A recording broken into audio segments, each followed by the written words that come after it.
Hello student, I am Divya Kathir and जैसे कि हम लोग कंटिन्यू कर रहे हैं हमारा chapter number 11 and it's consumer protection.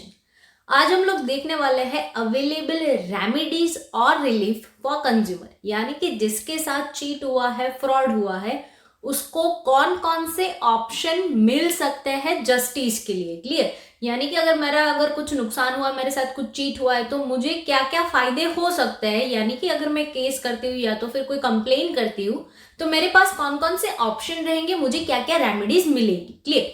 तो उसमें फर्स्ट वन है, it can direct to remove the defect existing in the product और सर्विस। अगर मैंने कोई प्रोडक्ट मंगवाया या फिर मैंने कुछ प्रोडक्ट परचेज किया है, सर्विस मैंने कुछ अक्वायर किया है और उसमें कुछ डिफेक्ट निकला है और मैंने कंप्लेन किया, तो जो सेलर है वो डायरेक्टली जो प्रॉब्लम है, जो डिफॉल्ट है, उसको रिमूव करके मुझे वापस दे सकता है। क्लियर? सेकेंड वन है, it can direct to refund the money for the defects in the product or services. Clear? अगर ऐसा कुछ डिफेक्टिव प्रोडक्ट सर्विसेज निकला है तो मुझे वो पैसे भी वापस कर सकते हैं। मैं उसको चीजें लौटा दूंगी, वो मुझे पैसे वापस दे देगा। क्लियर? देन है, it can order to exchange defective product with new product. आपका कोई प्रॉब्लम है, उसको वो सेट करके देगा, या तो फिर आपको पैसे वापस कर देगा, या तो फिर वो आपको जो आपकी चीज है वो नई एक्सचेंज करके देगा। यानी कि आप डिफेक्टिव उसको वापस दोगे, वो आपको एक नया फ्रेश पीस दे देगा। क्लियर? या तो फिर कोई सर्विस। देन है, if due to product consumer has to suffer any loss और injury, he can be compensated for the same. अगर कोई प्रोडक्ट और सर्विस के वजह से मुझे या फिर कोई कंज्यूमर को कोई लॉस हुआ है, कोई इंजरी हुई है, तो मुझे जितना लॉस हुआ है उतने पैसे या फिर उतना कंपनसेशन मैं उस सेलर से मांग सकती हूँ। क्लियर? देन है, if the case so demand, penalty also can be impose on the seller.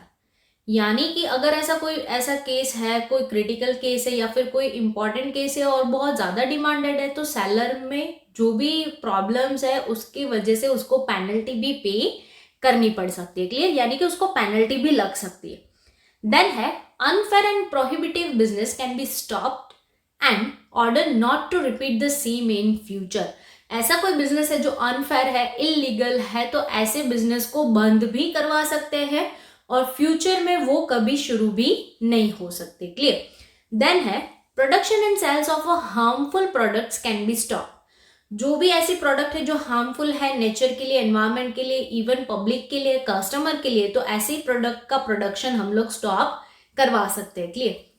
जैसे कि फॉर एग्जाम्पल मैगी का जो भी केस चला था कुछ समय पहले, तो उसमें कुछ टाइम के लिए उसका प्रोडक्शन बंद हो गया था और फिर वापस वो नया, मतलब जो भी उसका फॉर्मूला था वो वापस से रिडिफाइन करके वो वापस मार्केट में आया। क्लियर? तो ये एक एग्जाम्पल है।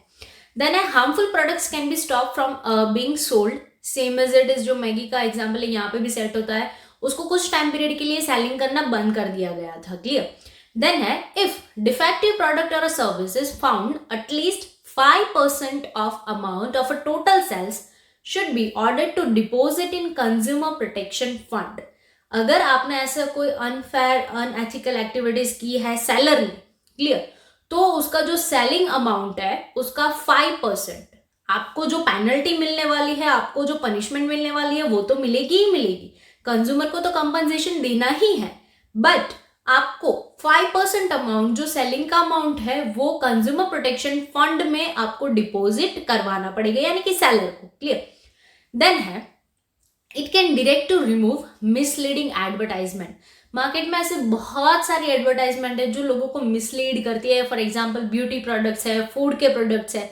जैसे हम लोग देखते हैं कि भाई मैं इतनी बहुत सारी पहले काली थी और फिर ये प्रोडक्ट्स लगाने के बाद मैं ऐसी गोरी हो गई हूँ। हेयर के कुछ प्रोडक्ट्स है। क्लियर? फिर कुछ फूड प्रोडक्ट आप पिक्चर्स में देखते हो बहुत अलग होते हैं, आप रियल लेवल में जो हाथ में लेते हो वो भी बहुत सारे अलग होते हैं। क्लियर? तो ऐसे मिसलीड एडवर्टाइज को आप डायरेक्टली रिमूव भी करवा सकते हो अगर उससे आपका नुकसान हुआ है। It can order to make reasonable payment to the affected party.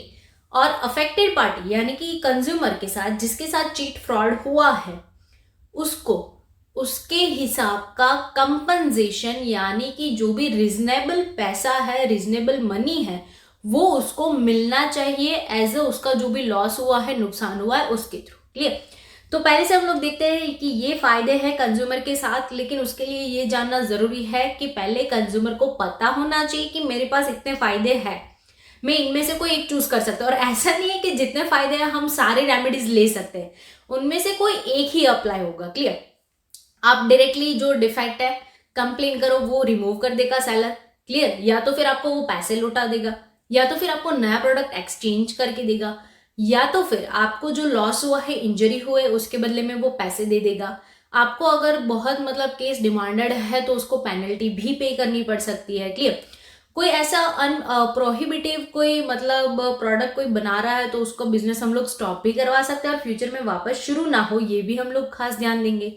फिर हार्मफुल प्रोडक्ट का कोई प्रोडक्शन है तो हम स्टॉप करवा देंगे, वो हार्मफुल एनवायरमेंट के लिए क्यों ना हो और ना ही कंज्यूमर के लिए क्यों ना हो। क्लियर?